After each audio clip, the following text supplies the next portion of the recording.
చిలుకు ద్వాదశి అమృతం కోసం దేవతలు క్షీరసాగరాన్ని మదించిన పర్వదినం.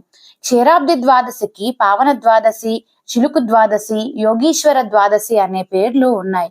మాసాలలో అత్యంత పవిత్రమైనది కార్తీకం. అందులోనూ అతి విశిష్టమైనది క్షీరాబ్ది ద్వాదశి. కార్తీక మాసం శుక్లపక్ష ద్వాదశనే క్షీరాబ్ది ద్వాదశి అంటారు. అమృతం కోసం దేవతలు క్షీరసాగరాన్ని మదించిన పర్వదినం. క్షీరాబ్ది ద్వాదశికి పావన ద్వాదశి, చిలుకు ద్వాదశి, యోగీశ్వర ద్వాదశి అనే పేర్లు ఉన్నాయి.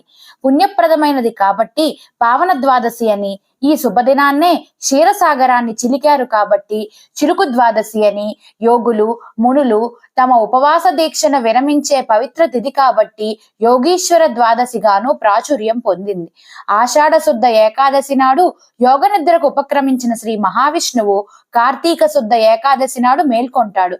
మర్నాడు క్షీరాబ్ది ద్వాదశి నాడు శ్రీహరి లక్ష్మీ సమేతుడై బ్రహ్మాది దేవతలతో బృందావనానికి వస్తాడు కాబట్టి ఆ రోజున బృందావన ద్వాదశిగా పిలుస్తారు.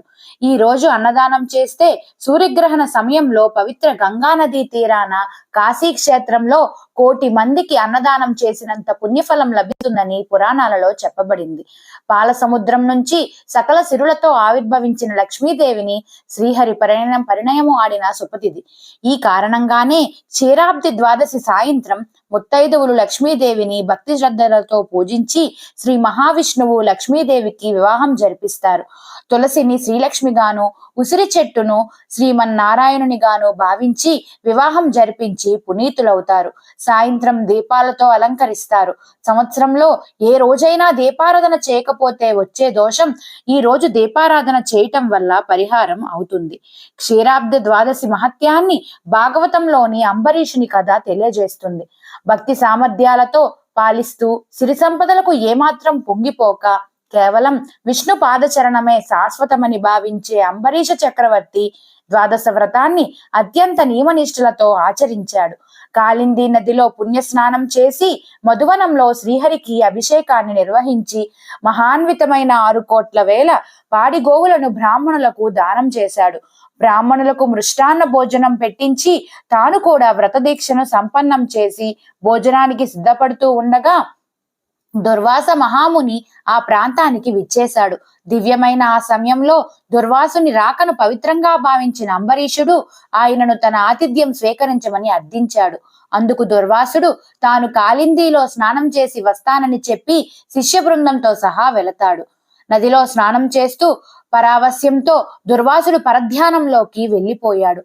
ద్వాదశి గడియలలో భుజిస్తే గాని వ్రతఫలం దక్కదు కాబట్టి పండితులతో అంబరీషుడు సమాలోచనలు సాగించాడు. దుర్వాసుడు నా అతిథి, అతనికి మర్యాదలు చేయటం నా విద్యుక్త ధర్మం. మహర్షి భుజించకుండా భోజనం చేస్తే అతని ఆగ్రహానికి శాపానికి గురి అవుతాను. అయితే ద్వాదశ గడియలలో నేను పారాయణం చేయకపోతే వ్రతఫలం దక్కదు, విష్ణువు కృప వర్తించదు. బ్రాహ్మణ శాపం కంటే ఆయన అనుగ్రహమే ముఖ్యం కాబట్టి ద్వాదశ గడియలలో శుద్ధ జలాన్ని సేవించి ఉపవాస దీక్ష ముగిసినట్టు అవుతుంది, అతిథిని గౌరవించినట్లు అవుతుంది.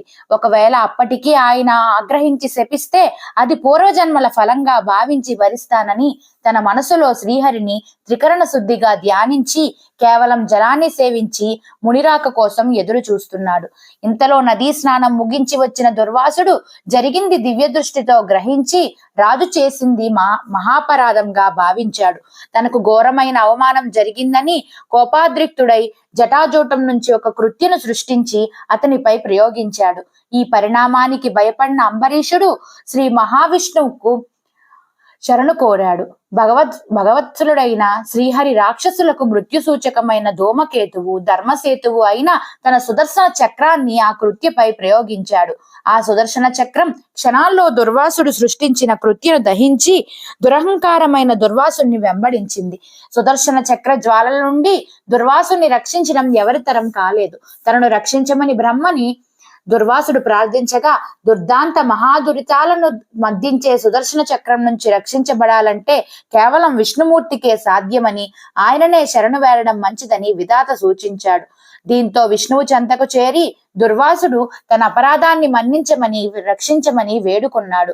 దీనికి శ్రీహరి, నేను భక్తులకు సదా దాసుడను, తమ భక్తి పాశాలతో నన్ను భక్తులు వారి హృదయాలలో బంధించి ఉంచుతారు. భక్తుల నిష్ఠలు చెరపబడడం చేతనే సుదర్శన చక్రం నిన్ను వెంటాడింది. నిన్ను ఈ సమయంలో రక్షించగలిగిన వ్యక్తి అంబరీషుడు మాత్రమే అని తెలిపాడు. శ్రీహరి సూచనతో దుర్వాసుడు అంబరీషుని వద్దకు వెళ్లి తనని మన్నించమని అడిగాడు. ప్రశస్తమైన క్షీరాబ్ది ద్వాదశి దీక్షలో ఉన్న నిన్ను బాధించినందుకు నాకు తగిన శాస్తి జరిగిందని మహర్షి అనగానే దీనికి అంబరీషుడు, ఓ మహర్షి, ఈ రోజు జరిగినవన్నీ భగవత్ సంకల్పాలేనని చెప్పి శ్రీహరి ప్రార్థించడంతో తిరిగి చక్రం విష్ణు సన్నిధికి చేరింది.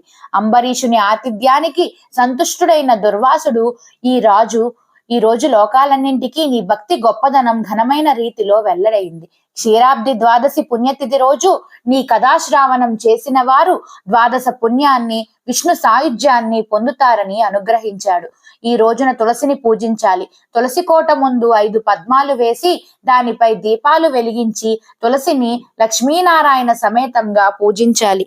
5 రకాల నైవేద్యాలు, 5 రకాల పండ్లు, తాంబూలాలను సమర్పించాలి.